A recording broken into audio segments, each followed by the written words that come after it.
Mbak Verina termasuk artis yang sejak awal berani mengatakan bahwa anaknya penyandang autisme. Dan dia berani berbagi pengalaman soal anaknya.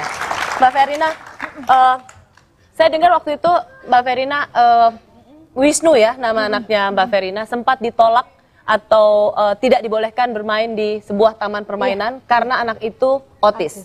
Gimana ceritanya? Anak saya itu kan, Wisnu tuh sangat suka permainan yang menantang gitu ya, adrenalin. Dia seneng main jet coaster gitu. Waktu itu dia umurnya masih 10 tahunan gitu. Tiap hari Minggu atau paling enggak sebulan 3 kali dia selalu ngajak ke tempat itu, ke mall itu, dan nggak ada masalah gitu. Suatu hari pas kita ke sana, kok numben orang yang jaganya tanya ke pengasuhnya kan, kok kan dia excited suka loncat gitu kan, kok ini autis ya gitu. Oh kita nggak boleh anak autis main permainan ini gitu.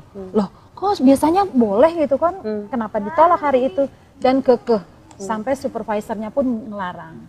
Jadi nggak boleh main lagi. Kita udah menerangkan bahwa anak kita nggak masalah gitu, karena dia emang udah terbiasa main di situ. Kecewa banget kan anaknya sampai nangis gitu kan, susah kan ngajak pulangnya gitu. Nah sekarang Mbak Verina ini adalah ikut TOT gitu ya, training for trainer ya, menjadi melatih juga untuk orang-orang supaya bisa menjadi terapi, begitu bisa dibilang? Awalnya sih saya sebagai motivator, sebagai parent support, tapi lama-kelamaan nggak tahu mungkin saya dipercaya jadi kegiatan saya sekarang malah lebih banyak memberi semacam pelatihan dan sebagainya. Ya, saya juga supaya berbagi pada keluarga Indonesia, Farhan sama Ayah bisa nggak di sini? Kami perjuangkan sekarang adalah masa remajanya. Bagaimana anak-anak autis remaja ini menghadapi masa pubertas gitu. Ya, kalau Van yang paling susah mendampingi anak autis itu kayak apa sih? Sebetulnya yang paling susah adalah berusaha mengerti pola pikir dia sih. Karena dia punya pola pikir sendiri, pola pikir itu akan mempengaruhi pola sikap dia. Dengan kita bisa mengerti pola pikir dia, kita akan mengerti dia ini lagi apa misalnya, dan gimana caranya mengarahkan dia. Tapi kalau udah ketemu gitu, ini kayak kita udah ketemu sama software komputer. Udah klik gitu ya? Klik. Kalau Safina paling susah apa? Ya ngatur moodnya ya. Anak-anak seperti ini kan moody banget. Dan kita harus tahu ya itu seperti pola pikir dia, mood dia, kapan dia merasa enjoy dengan keadaannya atau dia nggak suka. Biasanya anak seperti ini gampang tantrum. Atau dia kalau udah nggak suka kan biasanya langsung lebih, ngamuk gitu ya? Iya, itu yang kita kayaknya harus pinter-pinter cari trik-triknya gitu. Sama Ayah pernah datang ke satu tempat bagus, hotel gitu, mau weekendan. Begitu nyampe ke sana dia nggak suka. Ya terpaksa kita membatalkan semua voucher yang sudah kita bayar. Ayah pernah give up nggak? Pernah menyerah nggak? Pernah merasa putus asa nggak? Terhadap anak, bukan terhadap saya. Beda. Kalau terhadap suami istri? Beda topik. Kalau putus asa sih enggak ya. Tapi kalau menyerah per kasus ya kalau itu sih. Jadi misalnya pernah saya nyoba sendirian gitu, coba terapi Rizky gitu. Ternyata baru setengah jam saya give up dan saya yang nangis gitu, bukan dianya. Jadi emang saya sih berusaha sebagai orang tua ya mendidik dia sesuai kapasitas. Saya mencoba lakukan hal lain yang saya mampu deh, kayak toilet training. Jadi saya dia bisa lebih mandiri untuk hal-hal saya seperti ajarin itu ya? basic skillnya, pakai baju sendiri, makan sendiri, itu deh yang saya ajarin. Tapi kalau udah terapi saya angkat tangan gitu.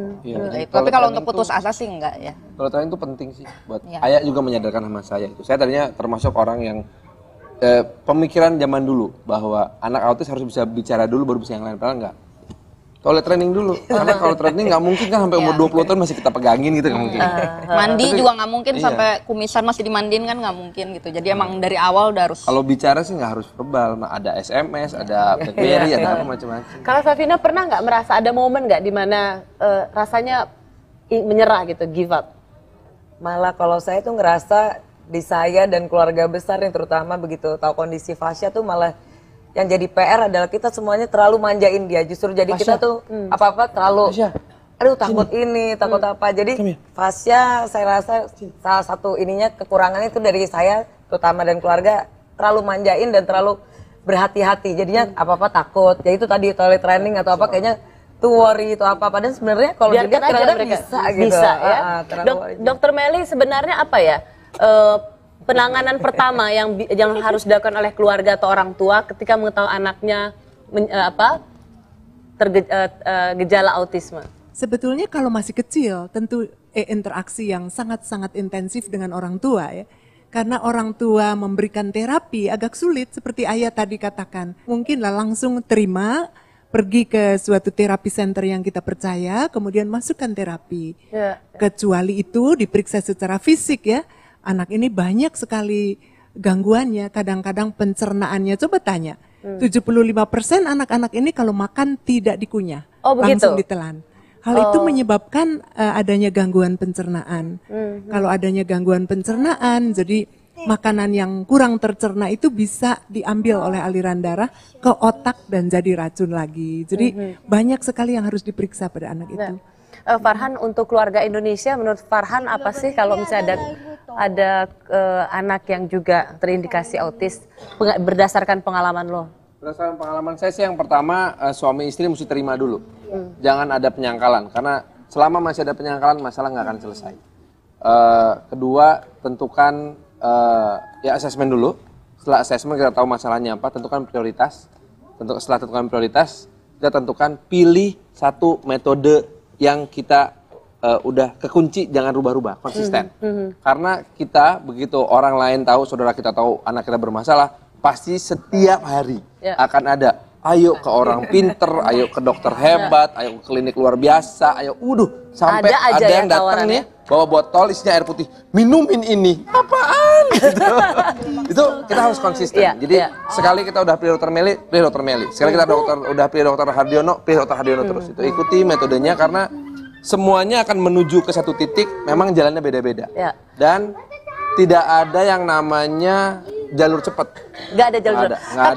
Tapi bisa dibilang orang seperti Farhan, Syafina, terus juga Mbak Verina termasuk beruntung menemukan yang tepat gitu ya. Ada saya harus memperkenalkan, ada Pak Baron yang di sini sudah hadir. Pak Baron udah kemana-mana ya Pak ya, tapi nggak juga menemukan tempat terapi yang cocok. Iya, betul sekali itu. Jadi saya awalnya curiga dengan anak saya itu dari umur 1 tahun 3 bulan. Perkembangannya sangat lambat sehingga saya samakan dengan perkembangan, saya ada buku perkembangan 3 tahun anakku itu. Semuanya terlambat. Saat itulah saya menyatakan bahwa anak saya bermasalah.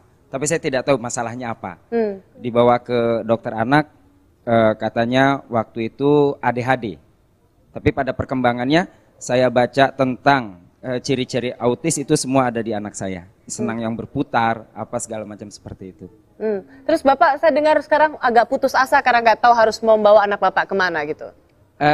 Iya, bahkan sekarang ini saya di tempat terapinya itu, karena saya kadang terapi kadang enggak, karena satu dan lain hal. Jadi ketika kita mau sampai ke situ lagi, terapisnya sudah tidak ada, karena pasiennya sudah tidak ada lagi, atau yang diterapi sudah tidak ada lagi. Jadi sekarang saya hanya akupunktur, karena yang sangat bermasalah itu pola tidurnya. Jadi kalau tidur tuh bisa 2:30, bahkan pernah 5:30 saya mau berangkat ngajar, anak saya baru tidur gitu. Oke. Nah Dokter Meli ada rekomendasi atau saran buat Pak Baron? Kalau sampai umur 1,5 tahun itu perkembangannya lambat di semua bidang, berarti jalan juga lambat ya? Jalan lambat. Jalan lambat. Jadi dia bukan hanya autis ya, itu yang kita sebut global developmental delay. Ada suatu gangguan perkembangan yang menyeluruh. Antara lain mentalnya juga. Sekarang antara sudah lain 4,5 tahun anak saya. Dokter Meli, boleh nggak melalui acara ini, melalui Rosi, Pak Baron datang ke Dokter Meli untuk memeriksakan anaknya? Boleh dokter? Silakan. Ya, Terima Pak kasih Baron, banyak. silakan. Anda diterima. Terima kasih. Diterima Terima untuk bisa konsultasi untuk dengan Dokter Meli ya. Terima kasih. Semoga nanti tanpa ngantri kata tetap ngantri Pak Baron. Terima kasih. Terima kasih. Ngantrinya. Ngantrinya 3 bulan dokter. Ngantrinya 3 bulan. Dokter Meli, boleh ya? Satu tolong disusupin agak cepat ya Dokter Meli ya. Terima kasih Dokter Meli. Kasih. Baiklah, kita masih akan bercerita lebih banyak lagi. Tetaplah di Rosi, saya akan kembali saat lagi.